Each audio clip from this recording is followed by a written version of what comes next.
बोलेंगे और जो लोग बाद में देखेंगे वो कमेंट्स में बोलेंगे और जिस वक्त जहां पर भी बैठे रहेंगे वहां बोलेंगे। बाद में अगर आप ये वीडियो आप खुद से देखेंगे तो भी बोलेंगे। बात समझ रहे? ये है ना आपको फायदा करेगा। 2020 में ही नहीं बल्कि हर साल एक सवाल आता है। पहले तो पहला सवाल मजमून पर आता है और दूसरा सवाल आता है गजल पर। किस पर आता है? गजल पे, है ना। और गजल में सवाल कैसे पूछा जाता है? सवाल आता है गजल, है ना, शेर की तशरीह। क्या आता है? शेर की तशरीह। और जिस दिन से ऑप्शंस मिलना शुरू हुआ है, यानी अब से हर क्वेश्चन का डबल ऑप्शन मिलता है, तो 2 शेर की तशरीह पूछी जाती है। कितने शेर की तशरीह? 2 शेर की तशरीह पूछी जाती है और एक शेर पर 2 नंबर मिलता है। 2 गुना 2 4 मार्क्स। यानी आज जो पढ़ने वाले, जो सीखने वाले से हमारा कितना मार्क्स का काम निकल जाएगा? 4 मार्क्स। ये सारे इंपॉर्टेंस क्या बोलते हैं वीडियोस भी होंगे और साथ साथ आपका इंपॉर्टेंट क्लास भी होगा। शेर की तशरीह में करना क्या होता है, किस तरीके से शेर की तशरीह करते हैं, और क्या गालिब के अशार को पढ़ना ही जरूरी है? क्या गालिब के अशार से ही काम चलेगा? ये सवाल है। कहते हैं जी बिल्कुल बहुत जरूरी है। क्यों गालिब के गजल को ही जरूरी है? 2020 में क्वेश्चन पूछा है आपके पेज, आपके सामने, जो बाद में देखेंगे वो भी और जो अभी देख रहे हैं, आप किताब खोलिए, पेज नंबर 148 निकालिए, 148। और उसके बाद मैं जो आपको एक पेज भेज रहा हूं, जो आपको मैंने इसमें फोन में भेजा है, आप इसको देखेंगे और जो इसको चाहिए, जिनको वो कमेंट्स करके बोलेंगे उनको हम भेज देंगे। देखिए आप दूसरे नंबर पर क्वेश्चन पूछते हैं, मुंदरजिल अशार में से किसी 2 की तशरीह कीजिए। है दिया हुआ, बगल में देखिए मार्क्स दिया हुआ 4। अरे है या नहीं? बोलो, इसमें दिया हुआ 4। और यहाँ लिखते हैं, क्यों गर्दिशे मुदाम से घबरा न जाए दिल, इंसान हूँ प्याला और सागर नहीं हूँ मैं। आप देखिए पेज नंबर 148 में दूसरे लाइन पढ़िए। दूसरा शेर है कि नहीं? पहले गजल का दूसरा शेर है। और आइए उसका दूसरा वाला शेर पढ़िए। रंज से खूगर हुआ इंसान तो मिट जाता है रंज, मुश्किलें मुझ पर पड़ी इतनी क्या आसान हो गई। क्या देखिए ये गजल पेज नंबर 148 के नीचे से दूसरा लाइन पे है कि नहीं? है। इससे ये समझ में आया ये चारों नंबर का सवाल किससे सॉल्व हो सकता है? हमको सिर्फ मिर्जा गालिब के गजल को पढ़कर सॉल्व हो सकता है। उम्मीद करते हैं कि आप समझने की कोशिश करेंगे और आप समझना भी चाहिए। मिर्जा गालिब ने अपनी गजलों में जो बातें की हैं, गालिब के बारे में बताना मेरे लिए, है ना, मुझे लगता है कि पहले की वीडियोस में बता ही चुका हूं, पहले की क्लासेस में बता चुका हूं कि मिर्जा गालिब, जिनको शहंशाह तगज़्ज़ुल कहा जाता है, गजल का बादशाह, उर्दू का बेताज बादशाह, तंज़ो मज़ाह के बादशाह, उर्दू खुतूत निगारी में सबसे बेहतर खुतूत निगारी, तो कहीं ना कहीं हर चीज में A1 परफॉर्मेंस किनका? मिर्जा गालिब के बारे में कई लोगों ने यहां तक लिखा कि मिर्जा गालिब को वो इज्जत उस वक्त नहीं मिली जितनी इज्जत उनको मिलनी चाहिए थी। अगर आज के जमाने में मिर्जा गालिब होते तो लोग उनके पांव धोकर पीते, और उनमें एक मैं भी होता। समझ रहे हो? तो कहीं ना कहीं मिर्जा गालिब उन बड़े शख्सियतों में है जिनको समझना सबके लिए आसान नहीं है। गालिब ने अपने एक एक मिसरे में बहुत बड़ी बड़ी बातें की हैं। कहीं ना कहीं इस शेर, उनके कई अशार में उनकी तशरीह को जब आप समझेंगे पूरे तौर पर, तो है ना, मुझ जैसे नाचीज को समझना, उनके अशार को समझना आसान नहीं है। फिर भी जो थोड़ी बहुत समझ में आई है उससे मैं आपको समझाने की कोशिश करता हूँ। पहले गजल जो आपके, है ना, पहले गजल का जो पहला मिसरा है, पहला शेर है, वो देखिए। दायम पड़ा हुआ तेरे दर पर नहीं हूं मैं, दायम पड़ा हुआ तेरे दर पर नहीं हूं मैं, खाक ऐसी जिंदगी पे के पत्थर नहीं हूं मैं, और क्यों गर्दिशे मुदाम से घबरा न जाए दिल, इंसान हूं प्याला और सागर नहीं हूं मैं। अब यहां पर देखिए मिर्जा गालिब के गजल की तशरीह में पहला जो शेर आपने देखा, इसमें आपको एक चीज समझ में आई होगी कि पहला जो शेर है वो उनका मतलब है, हाँ या ना? गजल का पहला शेर जो हम रदीफ और हम काफिया हो, क्या कहलाता है? क्या यहाँ पर नहीं हूं मैं रदीफ है या नहीं है? नहीं हूं मैं रदीफ है या नहीं है? क्या पर और पत्थर, दर पर पत्थर, ये सब क्या है? काफिया है या नहीं है? है। तो जब रदीफ और काफिया होगा तो पहला गजल का पहला शेर क्या होगा? मतलब कहलाएगा। तो क्या हम अपने, है ना, जब शेर की तशरीह करेंगे तो उसको लिख सकते हैं? नहीं लिख सकते? साफ साफ लिखेंगे क्या कि भाई साहब तशरीह करते हुए हम लिखेंगे, ऐसे ही लिखेंगे जिस तरह मैं लिखा हूँ। कॉपी पे आप ऐसे ही सजाएंगे, पहले ऊपर मिर्जा गालिब, जब वहां तो नहीं लिखेंगे मिर्जा गालिब की गजल की तशरीह, ये तो मेरा टॉपिक है, लेकिन आप जैसे ही सवाल सॉल्व करेंगे लिखेंगे जवाब नंबर 2, और ये क्वेश्चन हमेशा जवाब नंबर 2 में ही आएगा। नहीं जाके रोको यार, जवाब नंबर 2, जवाब नंबर 2, जवाब नंबर 2 में लिखा हुआ है ना, आप ऐसे लिखेंगे, उसमें लिखेंगे अशार की तशरीह, और ये पहले मतलब उन 4 ऑप्शन में से कोई एक शेर उठाना होगा आपको। अलीफ, बे, जीम, दाल में से कोई एक उठा लिया। मान लिया मैंने ये वाला शेर उठा लिया, किसमें? ये था आपके अलीफ में। मैंने यहाँ अलीफ लिख दिया, शेर को लिख देंगे, इसको लिखेंगे ब्लैक पेन से। उसके बाद नीचे किससे लिखेंगे? ब्लू पेन से। क्या लिखेंगे? 2-3 लाइन का फिक्स है, और मैं बाद में अगर आप चाहें तो मैं चोरा वाला ट्रिक भी बता सकता हूँ, लेकिन मैं उसे बताना नहीं चाहता, क्योंकि इतनी मेहनत करने के बाद भी अगर आपको चोरा वाला ट्रिक जानना है तो बेवकूफी की बात है। तो देखिए, सबसे पहले आप शेर लिखेंगे, उसके बाद लिखेंगे तशरीह, और इसको है ना अंडरलाइन करने के बाद यहाँ लिखेंगे दर्ज बाला शेर मिर्जा गालिब की गजल का मतला है। हाँ ना? अगर सर मतला नहीं रहा तब तो सिंपल लिखेंगे, जैसे मान लीजिए कि ये वाला शेर अक्सर पूछा जाता है, कौन सा? कि यार अब जमाना मुझको मिटाता है किस लिए, लोहे जहां पे हर्फ मुकर्रर नहीं हूं मैं। कोई नहीं, अगर ये पूछता है तो हम वहां पे लिखेंगे दर्ज बाला शेर मिर्जा गालिब की, है ना, गजल का बेहतरीन शेर। बात खत्म। अगर शायर का नाम भूल गए तो भी हमारे पास जुगाड़ है, सीधे लिखेंगे दर्ज बाला शेर शायर का बेहतरीन शेर। क्या बात समझ आ रही? दर्ज बाला शेर शायर का बेहतरीन शेर है, काम खत्म। क्या तो साहब बात समझ आ रही? तो मिर्जा गालिब की गजल का अगर मतला लिखेंगे तो हम यहाँ लिखेंगे दर्ज वाला शेर मिर्जा गालिब की गजल का मतला है। ये शायर का बेहतरीन शेर है। कोई भी शेर क्या होगा? बेहतरीन होगा कि नहीं होगा? ये शायर का बेहतरीन शेर है। इस शेर में शायर क्या करना चाहता है उसको समझेंगे। अभी जब हम आपकी तशरीह करेंगे वो समझ जाएंगे, उसी को 2-3 लाइन में यहाँ पर लिख देंगे, जो आप समझेंगे वो लिखेंगे, और उसके बाद फिर नीचे लिखेंगे। इस तरह दर्ज वाला शेर की तशफ़ी बख्श तशरीह हो जाएगी। तशफ़ी बख्श मतलब इतना के बाद समझ में आ जाए, ये तरीका है। और बीच के जो 2-3 लाइन है इसको भरने के लिए लगे रहिए और सुनते रहिए मेरी पूरी क्लास को, पूरी वीडियो को, तब आप इसको भर पाएंगे, यानी इसका मतलब समझ पाएंगे। आइए अब इसके मतलब को समझते हैं, एक एक लाइन करके समझेंगे। पहला है दायम पड़ा। अब सब लोग अपने सामने किताब खोल लेंगे, वो लोग जो बाद में देखेंगे वो भी, और जो अभी देख रहे हैं वो भी अपने सामने किताब खोलिए और किताब की तरफ नजर रखिए। देखिए पेज नंबर 148 में, दायम पड़ा हुआ तेरे दर पर नहीं हूं मैं, खाक ऐसी जिंदगी पे के पत्थर नहीं हूं मैं। दायम पड़ा हुआ तेरे दर पर नहीं हूं मैं, खाक ऐसी जिंदगी पे के पत्थर नहीं हूं मैं। आइए मेरे समझाने का तरीका ये होगा कि मैं पहले एक एक वर्ड को समझाऊंगा और फिर उसके बाद फिर उसका क्या मतलब है वो निकालेंगे। दायम हमेशा, पड़ा हुआ रहना, सिंपल है भाई। पड़ा हुआ रहना मतलब दायम पड़ा हुआ, दर पर, दर मतलब दरवाजा, दर मतलब मेरे भाई दरवाजा, बोलो बहन, दरवाजा पर, दरवाजे पर। नहीं हूं मतलब मैं नहीं हूं। खाक ऐसी जिंदगी पे, अफसोस ऐसी जिंदगी पे, लानत ऐसी जिंदगी पे कि पत्थर नहीं हूं मैं। तो पत्थर तो समझते हैं आप, इसमें कोई वर्ड है जो समझाने का है? ऐसे क्या समझा गया आपको? समझा गया भाई? क्या बात है, नहीं आया होगा। आइए इसको समझते हैं। इस शेर में 2 मतलब है, इस शेर का 2 मतलब है। पहला मतलब थोड़ा सा एटीट्यूड को दिखाता है, दूसरा मतलब में अफसोस दिखाता है कि काश में ऐसा होता। अब याद रखिएगा भाई, आदमी एटीट्यूड किसको दिखाएगा? घर के बाहर नहीं, घर के अंदर मुख्यमंत्री भी बेचारा सीधे रहता है, बात समझ ही रहे है ना? उनके सामने सब झुक जाते हैं, है ना? तो आपने पढ़ा ना भी बर्द कलीसा में, 4 ऐसी के गवर्नर भी झुक जाएं।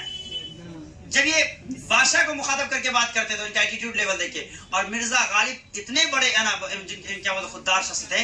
मिर्जा गालिब को एक जॉब लग गई कॉलेज में। आप जानते हैं कि मुफलिसी की जिंदगी गुजार रहे थे। मिर्जा गालिब अपना क्या है उस वक्त जो क्या घोड़े गाड़ी चलती थी, घोड़ा गाड़ी लेकर पहुंचे, और जैसे वहां पहुंचे कॉलेज का गेट बंद पाया। बस अंदर जाते इनकी तकरूरी हो जाती, बहाली हो जाती, इनकी जिंदगी अच्छी हो जाती। देखिए इनके अंदर का एटीट्यूड। पहुंचे गेट पे, फिर कहा है ना घोड़ा गाड़ी वाले को गाड़ी वापस लो। वापस आ गए। जब उनकी बीवी ने पूछा क्या जॉब ले लिया आपने? कहा नहीं। कहा क्यों? कहा वहां का प्रिंसिपल गेट पे नहीं आया था। नहीं समझ आया? वहां का प्रिंसिपल मुझे गेट पे लेने नहीं आया, इसलिए मैं वहां नहीं पढ़ा हूं। इतने बड़े एटीट्यूड। मिर्जा गालिब बादशाह को मुखातब करके कहते हैं, अभी आपने देखा था पहली गजल में उन्होंने कहा था रगों में दौड़ते फिरने के हम नहीं कायल, हम तुम्हारे बाप के गुलाम नहीं। वैसे ही कहा दायम पड़ा हुआ तेरे दर पर नहीं हूं मैं आपके दरवाजे पर हमेशा बैठा नहीं रहूंगा। मैं कोई ऐसा चापलूस नहीं कि मैं हमेशा आपके दरवाजे पर क्या करूं? बैठा रहूं। दायम पड़ा हुआ तेरे दर पर नहीं हूं मैं, खाक ऐसी जिंदगी पे के पत्थर नहीं हूं मैं, और अफसोस ऐसी जिंदगी पर कि अगर मैं आपके पास पड़ा रहूं तो इसका मतलब है कि मैं कोई पत्थर, मैं कोई क्या हूं? पत्थर हूं कि आप मुझे कहीं एक जगह एस्टेब्लिश कर दे, किसी एक जगह लगा दीजिए और मैं वही रहूं। मैं ऐसा नहीं हूं। एक मतलब तो ये है। दूसरा मतलब ये है, अब फिर जब बात नारी की आए तो झुकना पड़ता है। अब यहाँ पर देखिए उनकी बात कहते हुए, कायम पड़ा हुआ तेरे दर पर नहीं हूं मैं तुम्हारे दरवाजे पर पड़ा रहने वाला नहीं हूँ। काश कि मैं तुम्हारे दरवाजे पर पड़ा रहता, काश कि मैं तुम्हारे दरवाजे पर, ताकि तुम मुझे आते जाते देखती या मैं तुम्हें आते जाते देखता रहता, है ना। और ये कैसे मुमकिन होता? खाक ऐसी जिंदगी पे कि पत्थर नहीं हूं मैं, है ना। अफसोस है ऐसी जिंदगी पर, काश मैं पत्थर होता। कौन सा पत्थर? आप जीना देखें ना, जीना जो होता है, तो पहले जमाने में गांव में जो घर होता था, जो पत्थर जहां पर रख दिया। आज मान लीजिए ये वाला जो ईंट यहाँ पर हम लगा दी, यहीं पर है। खाक ऐसी जिंदगी में पत्थर नहीं हूं मैं। अगर मैं पत्थर होता और एक जगह बैठ जाता तो आप, है ना, अपने पांव से उस पर चलती। बात समझ रहे हो? मुस्कुराइए, देखिए कितना रहा है। हर बाद में देखने वाले मुस्कुराइए, आप भी मुस्कुराइए, समझिए इसको, मतलब नहीं समझना। खाक ऐसी जिंदगी में पत्थर नहीं हूं मैं, काश कि मैं पत्थर होता, मैं आपके दरवाजे पर पड़ा रहता और आपको आते जाते देखता रहता। बात समझ रहे? अगला शेर उम्मीद करते अब समझ आ गया होगा। अब इसको पूरा करेंगे, है ना। मैं इसमें लिखूंगा नहीं, अगर चाहे तो आप बोले तो मैं लिख दूं। क्या लिखना होगा इसमें? लिख दें क्या लिखेंगे इसमें लिख देंगे, इस शेर में शायर ये कहना चाहता है कि, और दूसरा वाला मतलब लेंगे, क्योंकि गजल का मतलब ये औरतों से बातें करना या औरतों की बातें करना। दूसरा वाला मतलब लेंगे, दूसरे वाले मतलब में क्या लिखेंगे इस शेर में शायर कहना चाहता है कि मैं आपके दरवाजे पर चाह कर भी पड़ा नहीं रह सकता, चाह कर भी हमेशा नहीं रह सकता। मिसाल के तौर पे आप कितनों को छू कर लीजिए, है ना, एक बार दो बार गली से गुजर सकते हैं, बार बार गुजरेगा तो शक हो ही जाएगा। बस समझ रहे? चाह कर भी आप उधर से ज्यादा गुजर नहीं सकते, ठीक है। क्योंकि आजकल खासतौर गांव में तो बिल्कुल भी नहीं, गांव के हर औरत मीडिया है, ठीक है। तो चाह कर भी नहीं ना, हमेशा आपके दरवाजे पर चाह कर भी हमेशा नहीं रह सकता। काश के, और बिल्कुल शॉर्ट में लिखना है क्योंकि 2 नंबर का है। जैसी तेरी शिरनी वैसा मेरा फातिया। काश के मैं आपके जीना का पत्थर होता, जीना का पत्थर होता तो हमेशा वहां पड़ा रहता। इस तरह दर्ज वाला शेर की तशरीह। क्या समझ आया या नहीं? अरे हाँ या नहीं बोलो, है ना। आप जरूर बताएंगे कि समझ में आया या नहीं, बोलो हाँ या ना। अगर समझ में आया तो क्या आप इस तरह से दूसरे गजल की तशरीह कर सकते हैं?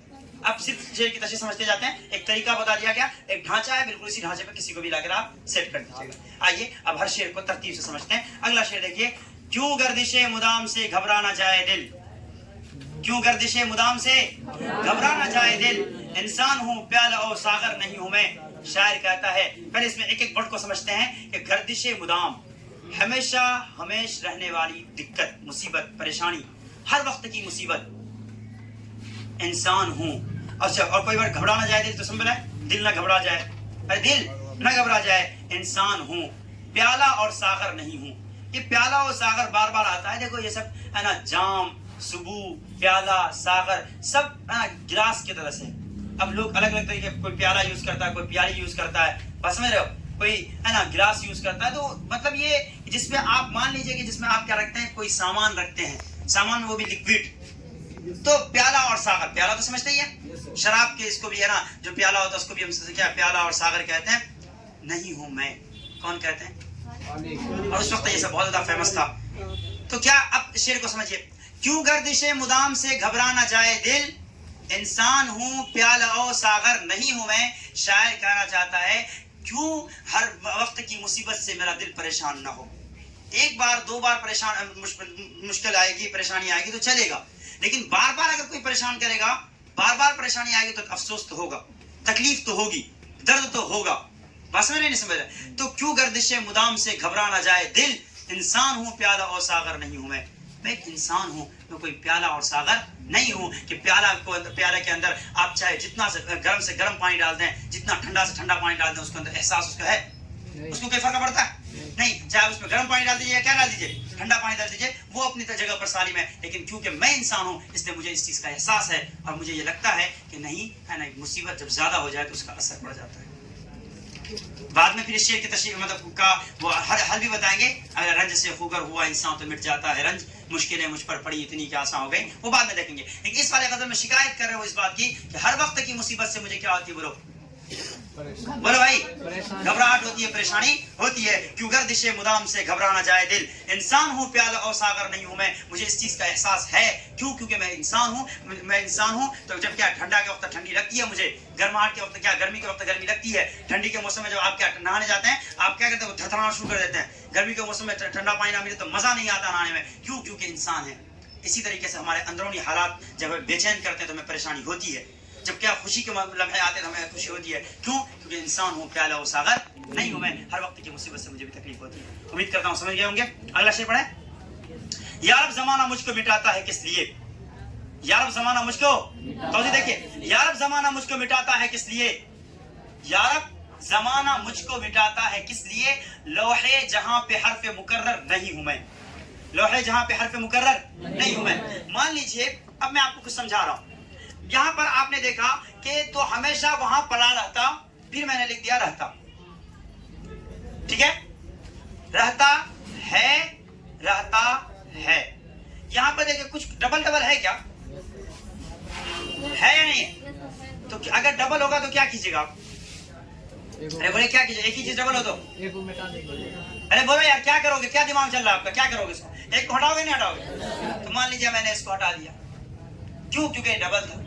क्या था ये? डबल था। और इस वाले है को भी इसलिए उठा दिया कि ये भी क्या था, तो इसको बोलते हैं मुकर्रर। क्या बोलते हैं? मुकर्रर। जब कोई चीज डबल आ जाए तो उसको हम क्या बोलते हैं? मुकर्रर। तो अगर मैं मुकर्रर होता, मैं दोबारा लिखा हुआ होता तो मुझे मिटा दिया जाता, तो मुझे घंटा फर्क नहीं पड़ता कि नहीं भाई मेरे साथ गलत हुआ। मान लीजिए कोई आदमी एक बार, अब इसको इस तरह से समझिए, गाँव सब में होता है, एक आदमी को है ना, क्योंकि जो आदमी कुछ लोग होते हैं कि दो बार तीन बार खाना चाहते हैं, एक आदमी खड़ा कर देता है।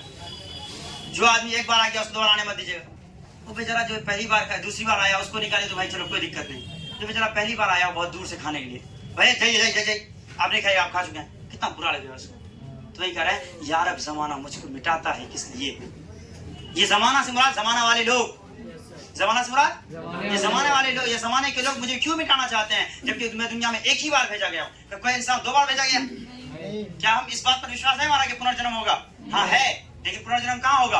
आखिरत में, दुनिया में दोबारा नहीं आएंगे। दुनिया में एक बार भेजा जाता है। यार अब जमाना मुझको मिटाता है किस लिए, जब दुनिया में मुझे एक ही बार भेजा गया है तो फिर यार अब जमाना मुझको मिटाता है किस लिए, लोहे जहां पे हर्फ मुकर्रर नहीं हूं मैं।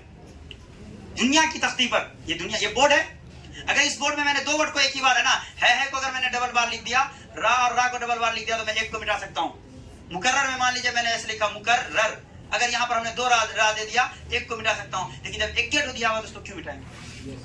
तो लोहे जहां पे हर्फ मुकर्रर नहीं हूं मैं दुनिया में एक ही बार भेजा गया हूँ, मुझे दो बार मुझे मिटाने की जरूरत क्या है ना? जमाने वाले मुझे क्यों मिटाते हैं? एक मतलब उम्मीद करते हैं समझ आ गया होगा। और ये शेर इंपॉर्टेंट है, इसको VVI कर लीजिएगा, पूछा जाएगा बोर्ड में। किस वास्ते अजीज नहीं जानते मुझे, लालो जुमुर्रदो जरो गौहर नहीं हूं मैं। इस शेर का मतलब भी है ना गजल के मतलब की तरह दो है। पहला इसका मतलब ये है कि जब कोई आदमी दौलतमंद हो जाता है तो उसके रहने सहने का तरीका, रहने सहने का सलीका सब बदल जाता है। फिर है ना छोटे छोटे लोग उनसे जी कतराने लगते हैं, उससे मुलाकात नहीं करते। एक तो ये। दूसरा ये कि जमाना के लोगों का आना अंदाज ये हो चुका है मेरे भाई मेरी प्यारी बहन, कि लोग पैसा देखकर इज्जत करते हैं। किसको देखकर इज्जत करते हैं? पैसे देखकर इज्जत करते हैं। तो शायद दोनों मतलब को उठाकर कहता है या किस वास्ते अजीज नहीं जानते मुझे, किस वास्ते अजीज नहीं जानते मुझे। ये लोग, अजीज मतलब साहिब मर्तबा, स्टेटस वाला। क्या स्टेटस वाला? मुझे स्टेटस कौन? व्हाट्सएप वाला। रियल लाइफ में जो क्या बोलते हैं लोग, मुझे साहिब हैसियत क्यों नहीं मानते, लोग मेरी इज्जत क्यों नहीं करते? इसलिए नहीं करते कि मेरे पास लाल जुमर्रत जर और गौहर नहीं है। लाल मोती कीमती पत्थर, जर सोना, जुमर्रत कीमती पत्थर, है ना। इसी तरीके से क्या बोलते गौहर, है ना, क्या जौहर गौहर, इसे क्या मतलब? सब मतलब अगर सीधा तौर पर कह सकते हैं मालो दौलत। क्या मेरे पास मालो दौलत नहीं है इसलिए मुझे मेरी इज्जत नहीं होती है? क्या सिर्फ पैसे वालों की ही इज्जत होगी? या दूसरा ये कि मेरे पास पैसे हैं तो इसलिए लोग मुझसे दूर हो गए, या मैं अपने आप को पैसा वाला क्या बोलता हूं, जबकि मैं अपने आप को पैसा वाला नहीं कहता हूं, फिर भी लोग मुझसे दूर क्यों है? प्लीज सुनना गौर से। यार अब जमाना मुझको मिटाता है किस लिए, ये जमाना वाले मुझे क्यों मिटाना चाहते हैं, है ना? क्योंकि मैं हर पे जहां पे दुनिया के तख्ती पर एक ही बार आया हूं, मैं दोबारा नहीं आया हूं, और लोग मेरी इज्जत क्यों नहीं करते, जबकि मैं मेरे पास इसलिए मेरी इज्जत नहीं करते क्योंकि मेरे पास दौलत इज्जत नहीं, मेरे पास मालो दौलत नहीं। अगला शेर में गालिब ने अपना मक्ता लिखते हुए कहा और बहुत बड़ी बात कहा, गालिब वजीफा खार हो दो शाह को दुआ, गालिब वजीफा खार हो दो शाह को दुआ, वो दिन गए जो कहते थे नौकर नहीं हूं मैं। ये बहुत बड़ा जुमला है। आप देखोगे हमारे और आपके अंदर जब बचपन में हम लोग थे तो एक अलग सा जिद है हम लोगों की, इसमें बाप कहता ये काम करो, नहीं करूं, है ना, करना पड़ेगा, नहीं करेंगे, है ना। और अगर कोई दूसरा आदमी बाप कर दिया तब उसको बोलते थे नहीं करेंगे, कोई दूसरा आदमी सीधे बोलता बाप का नौकर है तुम्हारा, है ना। वो जमाना खत्म हुआ, अब ये बात आप नहीं बोल सकते हो। क्यों? गालिब ने खुद को मुखातब करके और पूरी दुनिया को ये पैगाम दिया, हर वो शख्स जो किसी के अंडर काम कर रहा है, आप मेरे नीचे पढ़ाई करो, आपको मानना पड़ेगा, है ना। मैं किसी कोचिंग के अधीन काम कर रहा हूँ, उसके डायरेक्टर का सुनना पड़ेगा। मैं किसी कंपनी का काम कर रहा हूँ, उसके बॉस का सुनना पड़ेगा, मैनेजर का सुनना पड़ेगा। क्यों? क्योंकि तनख्वाह देता है और धमकी इस बात की मिलती है अगर तुम नहीं करोगे तो तनख्वाह नहीं देंगे, निकाल देंगे जॉब से, हटा देंगे तुमको यहाँ से। ऐसा ही होता है। तो गालिब वजीफा खार हो दो शाह को दुआ, और बादशाह ने तुमको अपने दरबार के अंदर इसलिए रखा है ताकि तुम बादशाह की तारीफ करो। तो जिसको जिस काम के लिए तनख्वाह मिलती है उसको वो काम करना पड़ेगा, जिसको जिस बात के लिए तनख्वाह मिलती है उसको वो काम करना पड़ेगा। और अगर वो काम नहीं करेगा तो उसको तनख्वाह क्या है, नहीं मिलेगी, या उसको जॉब से निकाल दिया जाएगा, है ना, उस मुलाजमत से हटा दिया जाएगा। इसीलिए शायर ने कहा गालिब वजीफा खार हो, तुम क्या ले रहे हो, तुम तनख्वाह ले रहे हो, गालिब वजीफा खार हो दो शाह को दुआ, गालिब वजीफा खार हो दो शाह को दुआ, वो दिन गए जो कहते थे नौकर नहीं हूं मैं, वो दिन गए जो कहते थे नौकर नहीं हूं मैं। वो जमाना खत्म हुआ, अब आपको करना पड़ेगा। ये बोल के कि नौकर नहीं हूं, मैं नहीं करूंगा, तो आपको तनख्वाह भी नहीं देगा। उम्मीद करते हैं कि मैंने जो समझाया है वो आपको समझ में आया होगा। बहुत बहुत शुक्रिया आप सबका।